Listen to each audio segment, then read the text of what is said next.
Welcome student. आज हम करने वाले हैं part 2 CBSE class 12 chapter first का।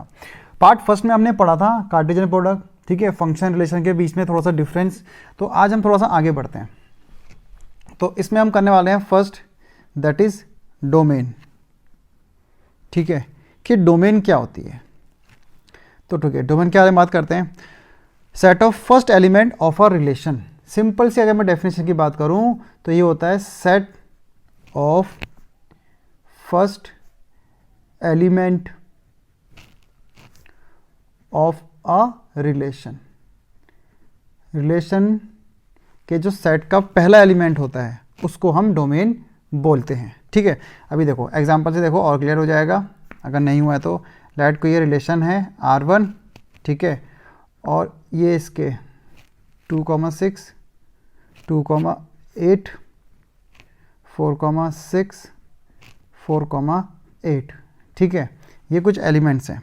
तो इसमें डोमेन बात करें तो डेफिनेशन को देखो, ठीक है, डेफिनेशन के अकॉर्डिंग क्या बोला गया है, set of first element of a relation. तो ये रिलेशन है आपका, ठीक है, इसके यानी कि सेट ऑफ फर्स्ट एलिमेंट। तो फर्स्ट एलिमेंट क्या है आपके 2 और 4 हैं, तो ये क्या हो जाएंगे domain, 2 and 4, this is domain. Next बात करते हैं दैट इज रेंज की। ठीक है, ये सब आपने 11th में पढ़ा हुआ है ऑलरेडी, फिर भी तो रेंज क्या होती है। रेंज होती है सेट ऑफ सेकंड एलिमेंट, ठीक है, रेंज होती है सेट ऑफ सेकंड एलिमेंट, ठीक है, ऑफ अ रिलेशन। तो ये होती है आपकी रेंज। देखो कैसे, रेंज की बात करूं तो इसी को ले लो, इसी का एग्जांपल। इसमें रेंज क्या हो जाएंगी, क्या बोला हुआ, सेट ऑफ सेकंड एलिमेंट। तो सेकंड एलिमेंट कौन कौन से हैं, 2, भाई ये आपका 6 और 8, यहाँ पे भी 6 और 8, कोई और भी होता तो वो भी रेंज आ जाता है, यानी कि ये हो गया 6 and 8। ठीक है, सेम कंसेप्ट आपका फंक्शन के लिए भी चलेगा, ठीक है, फंक्शन का भी सेम कंसेप्ट है। नेक्स्ट बात करते हैं कोडोमेन की। ठीक है, तो कोडोमेन की बात करते हैं।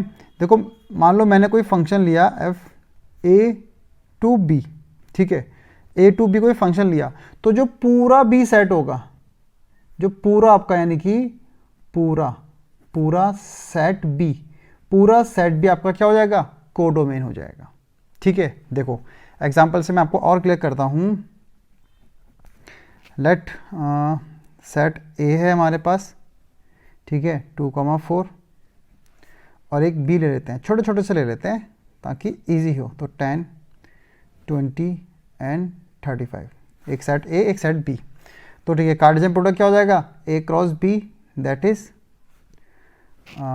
ठीक है, तो ये हो जाएगा आपका 2,10, 2,20 और 2,35। देन आपका 4 का 4,10, ठीक है, 4,20, देन 4,35, ये हो गया कार्टेशियन प्रोडक्ट। अब रिलेशन ले लेते हैं, ठीक है, लेट मैंने रिलेशन R डैश लिया और इसको डिफाइन करा कि जो ऑर्डर्ड पेयर होंगे वो A, B की फॉर्म में होंगे, ठीक है, किस फॉर्म में, B is multiple of A। तो जो B होगा वो A का मल्टीपल होगा, where A belongs to A and B belongs to B। ठीक है, ऑर्डर पेयर इस फॉर्म में होंगे B, जिसमें A क्या है, A सेट को बिलोंग कर रहा है और B क्या है, B सेट को बिलोंग कर रहा। और रिलेशन कैसा होगा, B is a multiple of A। तो निकाल लेते हैं, तो R डैश एलिमेंट क्या हो जाएगा, तो B is a multiple of A। तो ठीक है, एक हो जाएगा 2,10, ठीक है, एक हो जाएगा आपका 2,20, ठीक है, और बात करें तो ये हो जाएगा 4,20। ठीक है, तो ये हो गया रिलेशन। अब अगर मैं बात करूं, ठीक है, इसी में बात करते हैं सारी कि डोमेन क्या होगी। ध्यान से देखो, ये एग्जांपल ध्यान से समझ लो, सब समझ आ जाएगा। ठीक है, डोमेन क्या होगी आपकी, तो डोमेन आपको यानी क्या बोला था, सेट ऑफ फर्स्ट एलिमेंट, यानी कि इस सेट में जो पहला एलिमेंट है तो क्या है 2 and 4, तो 2 and 4 ये होगी डोमेन। ठीक है, फिर बात करते हैं आपकी रेंज की। ठीक है, रेंज क्या होगी आपकी, तो क्या बोला था, सेकंड एलिमेंट तो क्या है 10 और 20, तो ये हो गया आपका रेंज, दैट इज़ 10 एंड 20, ठीक है। और अब बात करते हैं कोडोमेन की। तो कोडोमेन क्या होगा, कोडोमेन हो जाएगा पूरा पूरा सेट बी, यानी क्या, इसके एलिमेंट लिखे अगर तो सेट बी क्या है 10, 20 और 35, ये हो जाएगा पूरा पूरा, ठीक है। होप तो ये पूरा क्लियर हो गया हो आपको, ठीक है। वैसे अगर हम बात करें फंक्शन के लिए, ठीक है, लेट फंक्शन की बात कर लेते हैं, ठीक है। फंक्शन के लिए भी देख लो एग्जांपल एक, लेट मैं ले लेता हूँ, एक ए सेट है, एक बी सेट है, ठीक है। ये ले लो 1 2 3 और इसको ले लेते हैं 1 2 3 4 5 6, ठीक है। और एक और ले लो 7, ठीक है, 7 तक ले लिया। और जो फंक्शन डिफाइन है उसको ले लेते हैं बी, ठीक है, b टेंड्स टू 2a + 1, ठीक है। ये फंक्शन इससे, तो यानी कि इसके अकॉर्डिंग अगर हम 1 पुट करेंगे, a की वैल्यू 1 पुट करेंगे, तो a की वैल्यू 1 पुट करने में क्या हो जाएगा 2 + 1 3, यानी कि 1 का 3 से रिलेशन, 2 पुट करूँगा 2 × 2 = 4 और +1 5, ये हो जाएगा 5 का रिलेशन, 3 पुट करूँगा 6 + 1 7, ठीक है। तो ये हो गया आपका, इस तरह से फंक्शन बना दिया हमने। अब इसमें रेंज बात करें तो रेंज क्या होगा, देखो वही कंसेप्ट है, सेम टू सेम जो हमने रिलेशन में लगाया है। तो रेंज क्या होती है, सेट ऑफ सेकंड एलिमेंट, तो 3 5 और 7, तो ये हो गया 3 5 और 7, ठीक है। फिर बात करते हैं डोमेन की। तो डोमेन क्या हो जाएगी आपकी, simple 1 2 3, set of first element, ठीक है। यानी कि इनको भी अगर बनाऊंगा तो क्या होगा 1 3 2 5 3 7, ठीक है। अगर मैं इसको ही बनाऊंगा तो डोमेन क्या होगी आपकी 1 2 और 3। बात करते हैं कोडोमेन की। तो कोडोमेन क्या बोला था, यानी कि पूरा पूरा सेट आएगा आपका, ठीक है। तो यानी कि सारे एलिमेंट आ जाएंगे इसके, देखो 1 2 3 4 5 6 7। तो इस तरीके से आपके डोमेन, कोडोमेन रेंज ये इस तरीके से आपकी होती हैं, ठीक है। होप सो ये आपको क्लियर हो गया हो अच्छे से, ठीक है। चलो अब आते हैं टाइप्स ऑफ रिलेशन पे। तो अब करते हैं टाइप ऑफ रिलेशन, ठीक है। देखो आपको पता है relation is a subset of Cartesian product, ठीक है। हमने डिस्कस भी किया था, जो रिलेशन होता है वो क्या होता है, सबसेट होता है कार्टेशियन प्रोडक्ट का। तो हमें क्या करना पड़ेगा, एक सेट लेना पड़ेगा, ठीक है, देन उसका कार्टेशियन प्रोडक्ट, ठीक है। फिर रिलेशन को डिफाइन करना पड़ेगा, है ना। तो ठीक है, देखो यहाँ पे लिखा हुआ let R be a relation in set A. इसका मतलब क्या होता है, देखो आर एक रिलेशन है सेट ए में, ठीक है। आर एक रिलेशन है सेट ए में, इट मीन्स क्या हो गया, आर इज अ सबसेट, ठीक है। इसका मतलब हो गया कि R is a subset of set A, ठीक है। R is a subset of set A, ठीक है। और वी कैन से ARA, क्योंकि एक ही सेट है इसलिए ARA लिख रहे हैं। और इसको हम लिख सकते हैं R, ठीक है, subset of A cross A, ठीक है। तो ठीक है, लेट मैं एक सेट लेता हूँ ताकि इसको आपको अच्छे से समझ आ जाए। एक सेट ले लिया मैंने, तो 1 2 3 और 4। सेट बी भी ले सकते हैं, लेकिन मैंने ए ही लिया है, तो कार्टेशियन प्रोडक्ट क्या होगा, ए क्रॉस ए होगा, ठीक है। सेट बी होता तो ए क्रॉस बी होता, तो कोई दिक्कत नहीं। तो ए क्रॉस ए तो क्या हो जाएंगे इसके कार्टेशियन प्रोडक्ट 1 1 1 2 1 3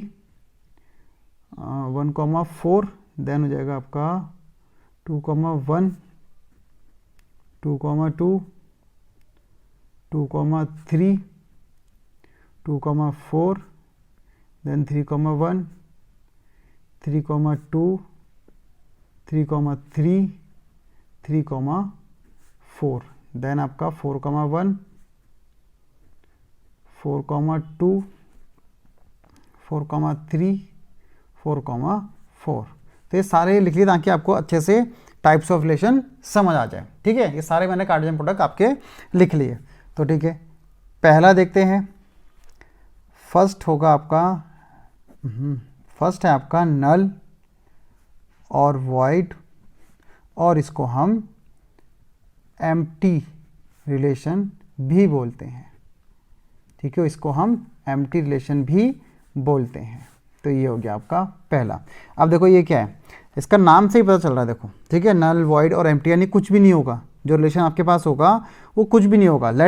मैं ले लेता हूँ रिलेशन को डिफाइन कर लेते हैं, ठीक है, कि ए कॉमा बी इस ऑर्डर्ड पेयर में होगा, और डिफाइन कर लिया हमने B equal to A plus 5, ठीक है, where A belongs to A and B belongs to A, ठीक है। तो बी भी आपका देखो यहाँ पे हमने क्या बोला, ऑर्डर्ड पेयर इस फॉर्म में होगा ए कॉमा बी, जहाँ पे क्या है ए भी ए सेट को बिलोंग कर रहा है और बी भी ए सेट को ही बिलोंग कर रहा है। बी सेट है ही नहीं क्योंकि हमने केवल ए ही लिया है, इसलिए दोनों ही क्या कर रहे हैं, ए सेट को बिलोंग कर रहे हैं, ठीक है। अब देखो, क्या आप मुझे कोई एक रिलेशन दे सकते हो ऐसा जो b equal to A plus 5 हो जाए, ठीक है, इसको सेटिस्फाई कर जाए, ठीक है। तो कोई भी एक उठा लो, 1 पुट कर दो ए को 1 पुट कर दो, तो 1 + 5 कितना हो जाएगा, 6। तो 6 तो है ही नहीं क्योंकि हमारे ए और बी सेट ए को बिलोंग करने चाहिए। बात समझ आएगी ना। तो इसमें कोई भी आपका रिलेशन में कोई भी एलिमेंट नहीं आएगा, ठीक है। तो ये एकदम आपका क्या रहेगा, खाली रहेगा, यानी कि हम इसको 5 बोल सकते हैं, ऐसे सिंपल। तो ये आपका एम्प्टी रिलेशन है, ठीक है। बात क्लियर होगी। चलो नेक्स्ट बात करते हैं। सेकंड आपका आ जाएगा इसमें यूनिवर्सल रिलेशन, ठीक है, यूनिवर्सल रिलेशन। तो यूनिवर्सल रिलेशन की बात करें, each element of set A is related to every element of set B. अभी देखो, हाँ मैं कहता हूँ फिर आपको एक्सप्लेन करता हूँ। देखो, each element of set A is related, each element of set A is related to every element of set, देखो सेट बी लिखूं मैं या फिर यहाँ पे मैं सेट ए ही लिखूं। क्यों? क्योंकि यहाँ पे मैंने एक ही सेट लिया है, तो यानी कि हर एलिमेंट उसी सेट के ए से रिलेटेड होगा। लेकिन यहाँ पे सेट बी है ही नहीं, इसलिए हम सेट ए ही बोल सकते हैं। ये जनरल डेफिनेशन लिखी है मैंने इसकी, ठीक है, जनरल, कि भाई each element of set A is related to every element of set B. अगर सेट बी है तो आप बी लिखो, नहीं है तो आप सेट ए लिख सकते हो, ठीक है। तो इस तरीके से, तो यहाँ पे क्या बोला है आपका, तो कंफ्यूज नहीं होना इसमें, ठीक है। सेट, इसका मतलब यही है कि आर जो है वो सबसेट ए क्रॉस ए का ही है, यहाँ पे बी का कोई मतलब नहीं है अभी, ठीक है। चलो अब यूनिवर्सल के लिए आपको एग्जांपल देता हूँ। लेट आर कोई रिलेशन है और ऑर्डर्ड पेयर इस फॉर्म में होगा ए कॉमा बी, ठीक है, और डिफाइन करा है कि ए माइनस बी, ठीक है, मॉड में ग्रेटर देन इक्वल टू 0, ठीक है। ये मॉड है आपका और आपको पता है मॉड के बारे में, where A belongs to A, ठीक है, एंड बी बिलोंग्स टू ए, वो भी ए को ही बिलोंग करेगा क्योंकि एक ही सेट है हमारे पास, ठीक है, इसी सेट को लेकर चल रहे हैं। चलो अब यहाँ बात करें, आप कोई भी वैल्यू पुट कर दो, देखो, ठीक है, कोई भी 1 पुट कर दो तो, ठीक है, 1, बी भी आपका 1, तो 1 - 1 क्या हो जाएगा आपका 0, ठीक है, 1 - 1 आपका 0, और मॉड आपका यानी कि यहाँ पे क्या बोला हुआ, ग्रेटर देन इक्वल टू 0। आप कोई सा भी पुट कर दो, ठीक है, कोई भी पुट कर दो तो सिंपली आपका सारे के सारे इसको सेटिस्फाई करेंगे। और सिंपल एक बात बताऊं कि अगर R equal to A cross A होता है तो वो यूनिवर्सल सेट भी होगा ही, ठीक है, तो वो यूनिवर्सल सेट भी होता ही है आपका। क्लियर है? आप कोई भी पुट कर दो इसको सेटिस्फाई करेगा, यानी कि सारे के सारे एलिमेंट इसमें आ जाएंगे, ठीक है। अब एक और बात देखो कि नल एंड यूनिवर्सल